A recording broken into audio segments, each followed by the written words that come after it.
Esta semana, dentre tantas semanas turbulentas que o Brasil tem vivido, no momento em que vê a conjugação de uma crise econômica de extrema gravidade, que já se transforma numa crise social, né, com a fuga dos empregos, com a inflação saindo de controles, com juros na estratosfera, essa crise se encontra também com uma crise moral,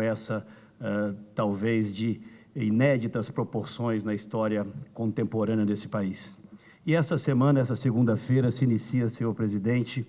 com o anúncio, com a divulgação da sentença proferida pelo juiz Moro no Paraná, que pela primeira vez condena um agente político em todo esse processo que costumou se chamar do Petrolão, que nada mais foi do que a institucionalização de um processo de corrupção na maior empresa brasileira, que além de enriquecimentos pessoais específicos que essa operação desvenda, na verdade, tinha como objetivo maior a manutenção desse grupo político que ainda hoje comanda o Brasil no poder. Fosse só a sentença que condena a 15 anos o senhor João Vacari Neto, e confesso, senhor presidente, senhores senadores, que isso não me traz, senhor senador Eumano, qualquer alegria pessoal, no momento em que a gente vê o cidadão ali, de alguma forma, né, punido, a ele, a sua família, aqueles que estão no seu entorno, até porque vejo no senhor João Vacari apenas um elemento, uma peça de uma enorme engrenagem que se construiu e se institucionalizou no Brasil ao longo desses últimos anos. Mas fosse apenas a sentença que o condena a 15 anos de prisão, talvez não fosse motivo suficiente para que eu viesse aqui a essa tribuna, senador Cristóvão. Mas algo na sentença do juiz Moro me chamou a atenção. E por ser tão pedagógico para aqueles que acompanham os trabalhos do Congresso Nacional, e em especial para aqueles que aqui atuam, fiz questão de deixar registrado nos anais dessa casa um trecho da sua sentença, que na verdade toca naquilo que, a meu ver, é mais essencial, é mais grave, na verdade, no momento em que o Brasil se desnuda e compreende a forma como os setores da vida pública vinham atuando. Porque, na verdade, não é apenas o dinheiro roubado, esse, de alguma forma, pode ser, inclusive, recuperado. Mas o que roubaram, me dizia aqui o senador Cristóvão, e eu ouso repetir essa sua expressão, foi a alma dos brasileiros, foram valores, foram princípios. E foi mais do que isso, senador Raimundo Lira, a oportunidade de os brasileiros, sem esse tipo de ação ou de pressão, poderem ter escolhido com mais liberdade o seu destino. Diz o juiz Moro, e é isso que gostaria de deixar consignado nos anais do Senado Federal. E passo a ler, ipsilíteres, abrindo aspas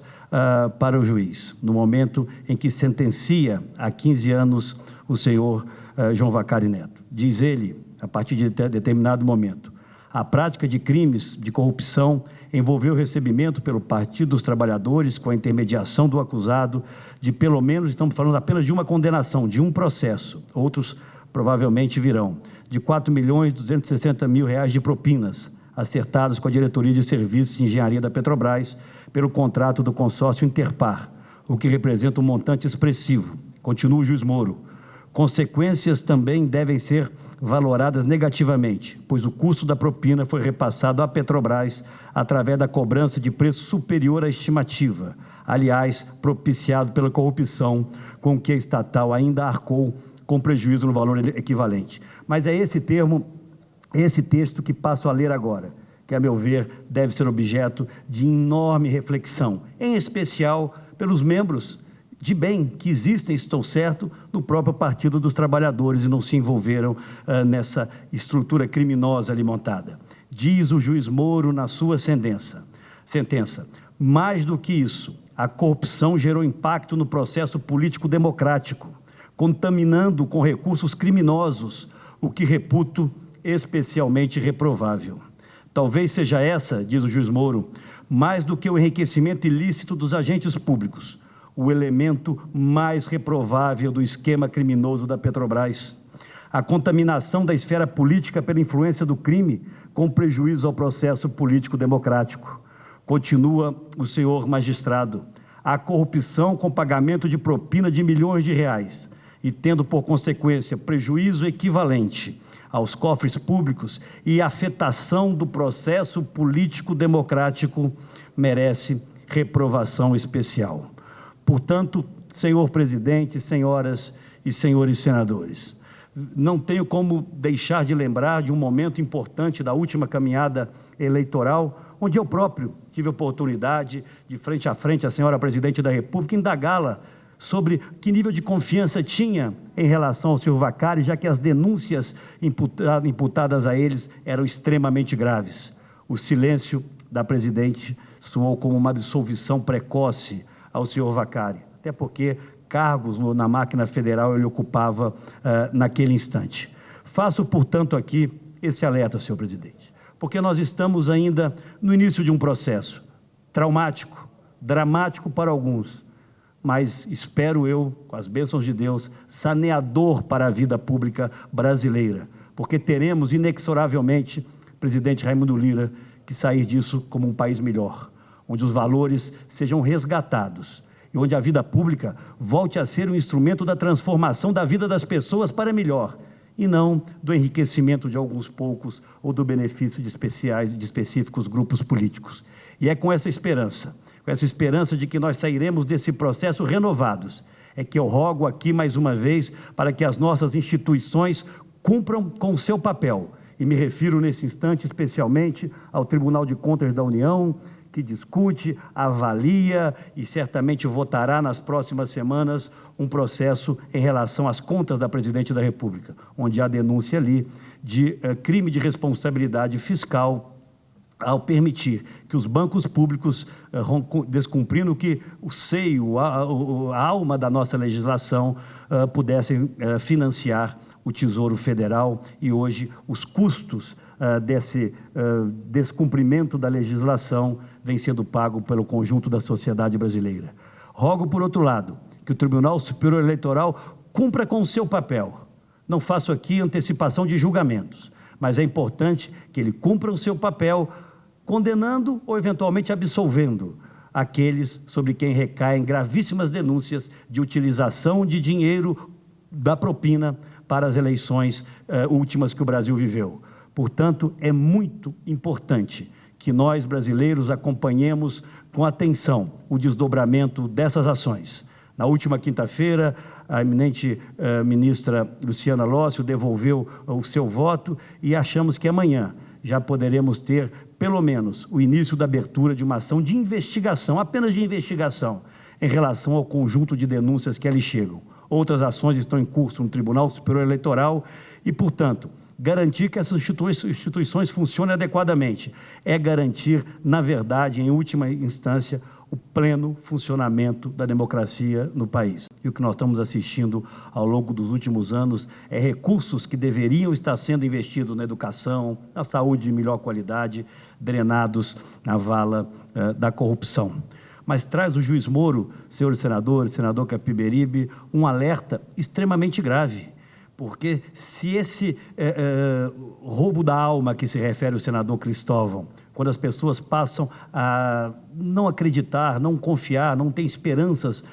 na atuação política ocorre, ele ainda se agrava mais, ou as suas consequências são ainda maiores, no momento, como alerta o juiz Moro, quando o recurso da corrupção é drenado para interferir no processo político e democrático do país. Portanto, felizmente, apesar de tudo isso, o que nós estamos assistindo são as nossas instituições funcionando na sua inteireza, com independência, com altivez e não poucas vezes com coragem, como vem acontecendo com o Ministério Público Federal, como vem acontecendo com os nossos tribunais, em especial agora a Corte de Contas ou o Tribunal Superior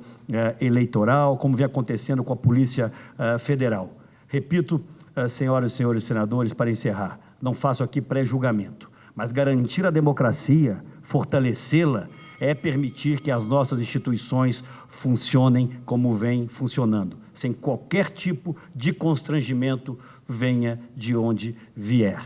Golpe, eu disse recentemente, repito aqui da tribuna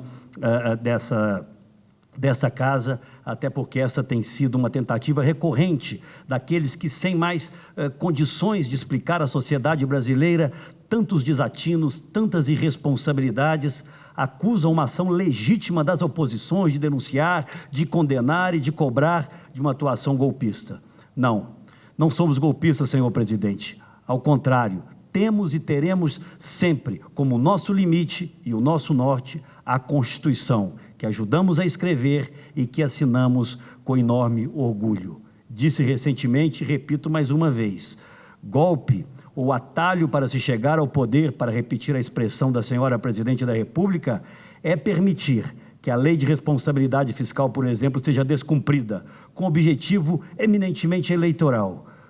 Atalho e golpe é permitir que o dinheiro da propina possa alimentar caixas de campanha eleitoral. E encerro dizendo, senador Cristóvão, que o que eu mais lamento é que não foram poucas as oportunidades que o governante de plantão teve de encerrar com esse processo. As denúncias vinham, não das oposições apenas, mas vinham de todas as áreas, da imprensa, de alguns tribunais mesmo, de juristas renomados, de agentes políticos até no campo governista, mas nada. Assistimos na campanha eleitoral a um distanciamento absolutamente estratégico de tudo que pudesse contaminar o processo que estava em curso.